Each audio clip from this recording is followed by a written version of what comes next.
Wir starten rein in den DFB-Pokal zu Hause gegen Eintracht Frankfurt. Wir sind ja wieder auf dem aufsteigenden Ast. In der Liga haben wir unter anderem in München gewonnen, wir haben in Leipzig gewonnen.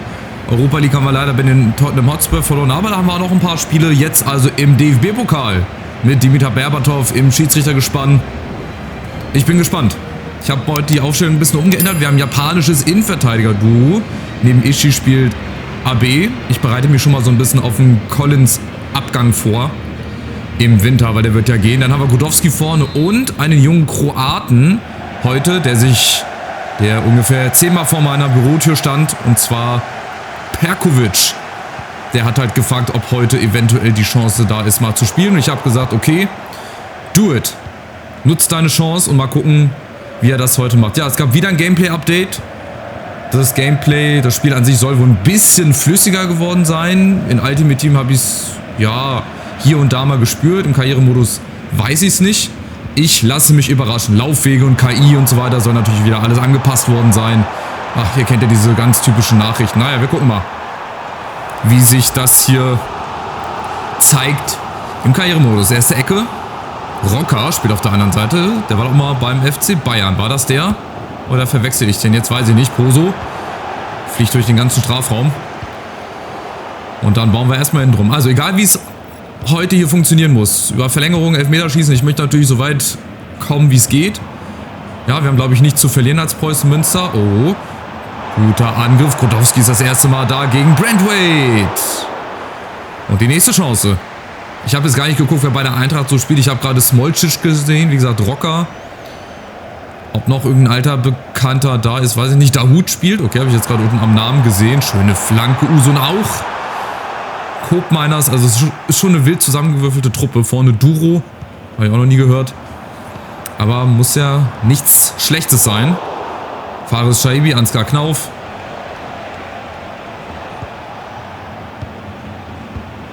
Und dann versucht sie Eintracht zum ersten Mal über Duro. Ja, irgendeiner muss draufgehen. Da haben wir Rocker. Vorsicht, wenn er oben wieder durchsteckt. Genau, diese Bälle. Wo ist der Durchbruch? Da, der Versuch. Aber Verteidigung steht bislang. Wir haben uns durch dieses 4-4-2, also das haben wir ja seit dem Leipzig-Spiel, glaube ich, haben wir uns echt auch spielerisch ein bisschen verbessert, ein bisschen gefangen. Also das sah ja am Anfang in den ersten Spielen, egal ob in der Liga oder in der Europa League, sah das echt nicht vielversprechend aus. Da habe ich schon gedacht, oha, dieses Jahr aber wirklich mal Abstiegskampf, aber es scheint so, als ob wir uns da bislang befreit hätten. Jetzt die schöne Flanke, oh ja, Wanner, schade. Aber Nacho Ferri, ehemaliger Frankfurter, auf Wanner, da ist Wanner und da ist das 1-0. Schnell gespielt, die gute Anfangsphase genutzt und belohnt mit dem 1-0. Durch den Kapitän. Ich wollte gerade sagen, warum tragen die Trauerflor? Aber nee, ist die Kapitänsbinde. Hier Ferri setzt sich durch. Ja, so ähnlich wie Fridtjonsson das letzte Saison gemacht hat. Deswegen ist es auch immer wichtig, so einen Spielertypen vorne drin zu haben. Weil die gewinnen auch einfach mal einen Kopfball. Die machen auch mal einen Ball fest. Die können sich auch mal gegen 2, 3 Mann behaupten. Warten, bis die Leute nachrücken. Und dann hast du natürlich so ein Naturtalent wie Paul Wanner. Der kriegt, wie gesagt, eine 85, 86. Das volle Potenzial werde ich hier leider nie ausspielen können, weil wir ja nach der Saison aufhören. Und dann mal gucken, wo uns die Reise hinführt. Ja, aber bis dahin, bis zum Saisonende haben wir noch ganz, ganz viele Spiele. Wir können noch ganz, ganz viel gewinnen. Wir können auch ganz, ganz viel verlieren. Aber es ist gar nicht unser Anspruch. Ich will natürlich irgendwann mit Münster, wäre bestimmt das Ziel, irgendwann mal Meister zu werden. Aber bis dahin, Stück für Stück, ja, in Maßen, in kleinen Schritten geht es dann nach vorne. Jetzt haben wir erstmal den Aufstieg geschafft. Dann haben wir die Klasse gehalten, indem wir in die Euroleague eingezogen sind. Und der nächste Step wäre jetzt quasi, uns unter den ersten 7, 8 Mannschaften zu etablieren und dann irgendwann mal ganz oben anzugreifen. Ich weiß nicht, ob es dieses Jahr vielleicht auch schon so weit sein wird. Das müssen wir einfach gucken, je nachdem, wie das Spielglück auf unserer Seite ist. Und je nachdem, wie das mit Verletzungen aussieht und so weiter und so fort. Aber bislang bin ich sehr, sehr zufrieden. Wir haben uns gefangen. Wir haben eine gute, entwicklungsfähige Truppe. Wir haben jetzt ein Spielsystem mit dem 4-4-2, was wirklich auch gut funktioniert. Und wir haben den Platz. Die Eintracht steht ein bisschen zu luftig da hinten. Wieder Ferri, Grodowski und da ist er wieder. Ja, wer wohl? Wanner! Pfosten. Aber Chance lebt noch Grodowski und Schumacher ist im Tor.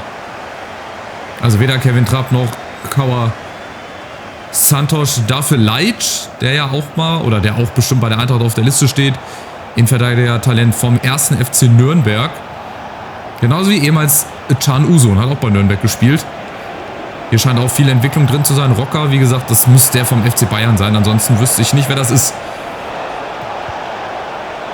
Uzun wieder Rocker, jetzt haben wir so ein bisschen Platz. Achtung, der Platz zwischen den beiden Linien darf nicht so groß werden und dann sind wir da. Sehr, sehr gut.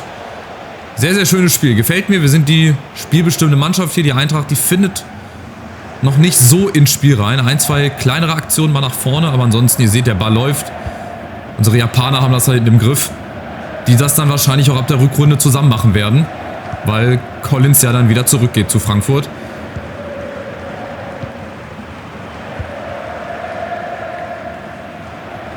Ja, die Laufwege passen, aber natürlich dürfen wir es nicht zu entspannt hier machen.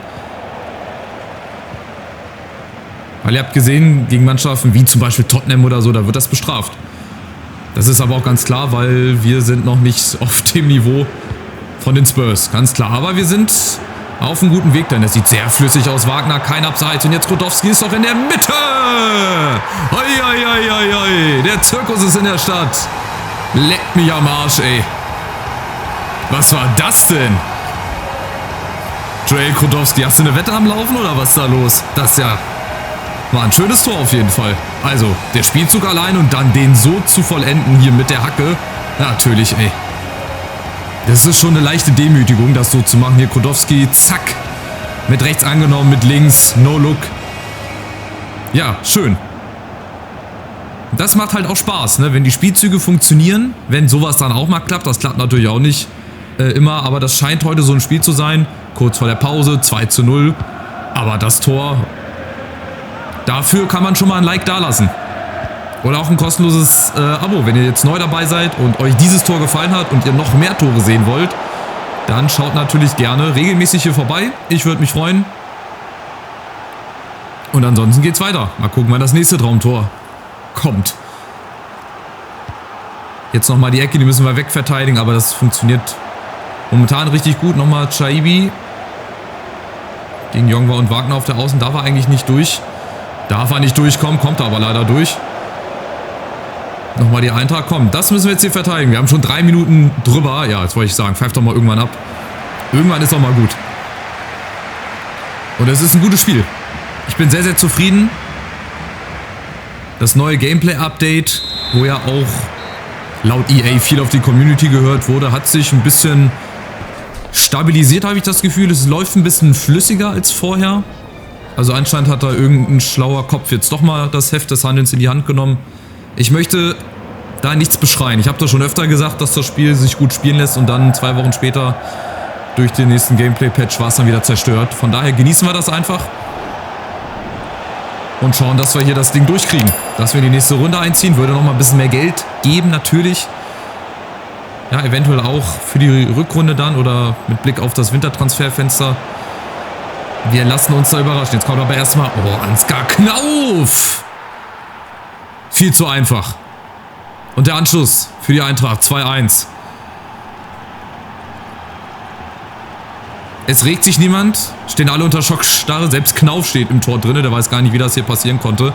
Aber das war natürlich zu einfach, das sind so diese typischen Fehler.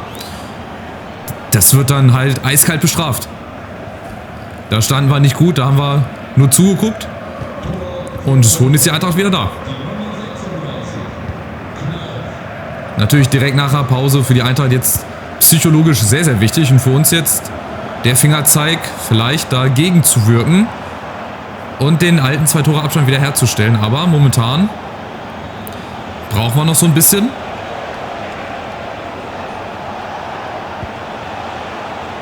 Um hier reinzukommen. Oh, nächster Ballrocker, der ist nicht im Abseits gegen AB. AB kommt gerade noch so im letzten Moment gestört. Das war wichtig, dass er nicht foult, sondern dass er so ein bisschen bedrängt ist. Kommt Juri Reger.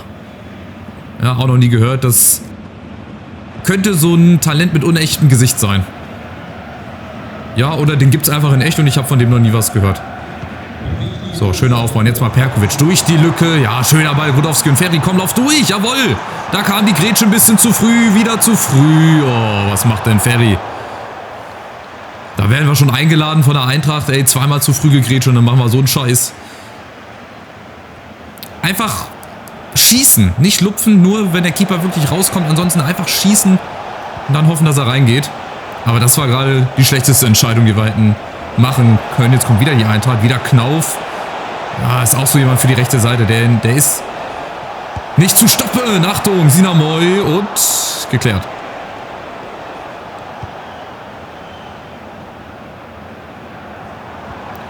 Und jetzt sind wir wieder dran mit dem nächsten Angriff. Wir haben uns gut erholt.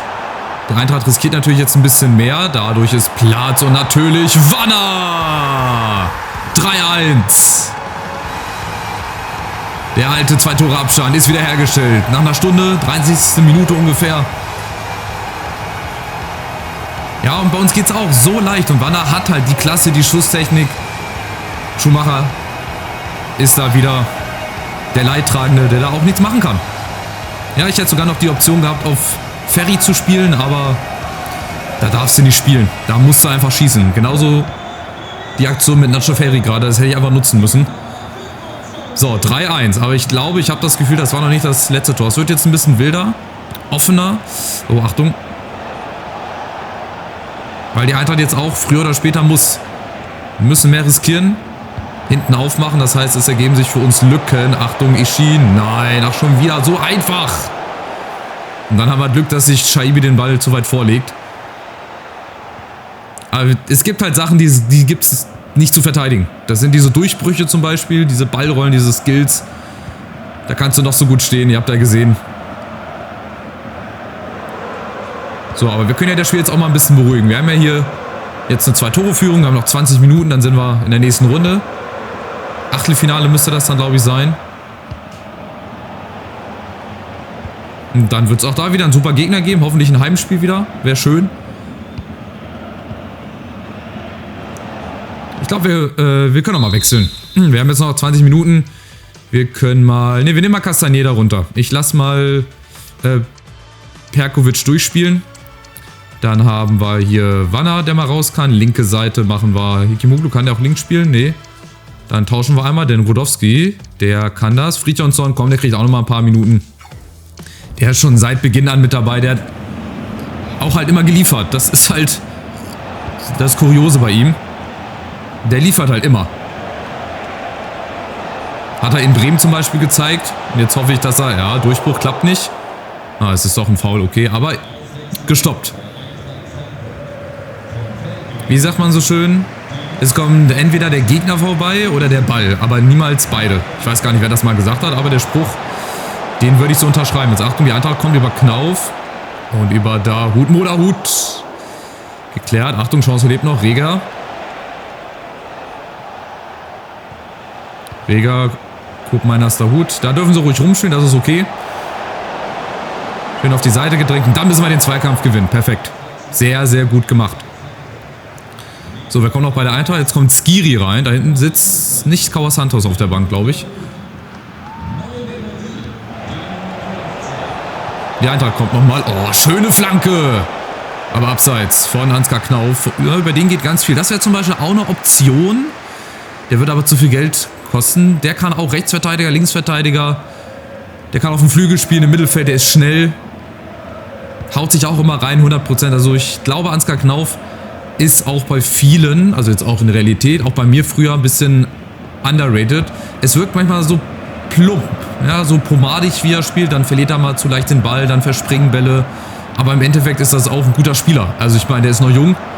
Darf man auch nicht vergessen.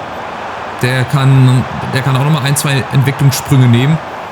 Und der ist halt immer da, ne? Wenn er gebraucht wird. Hikimoglu! Auch das wird ihm gut tun. 4-1. Aus dem Nichts. Fast aus dem Stand das 4-1 und die Entscheidung. Wir ziehen in die nächste Runde ein. Und wie? Zwei richtig, richtig schöne Tore. Das von Rudowski natürlich, aber das von Hikimoglu, das war auch nicht von schlechten Eltern. Sehr, sehr schön gemacht. Hier sehen wir das nochmal aus einer anderen Perspektive. Ja, gut, wir können es leider nicht ganz sehen. Naja. Ja, ist im neuen Stadion geschuldet, aber ist okay. Wir können jetzt ja auch langsam mal so zu einer Heimmacht entwickeln, ja, wenn wir so eine Serie starten, egal in welchem Wettbewerb. Jetzt haben wir noch das Heimspiel, glaube ich, gegen Dortmund. Wir müssen ein Heimspiel haben. Wir haben in München gespielt.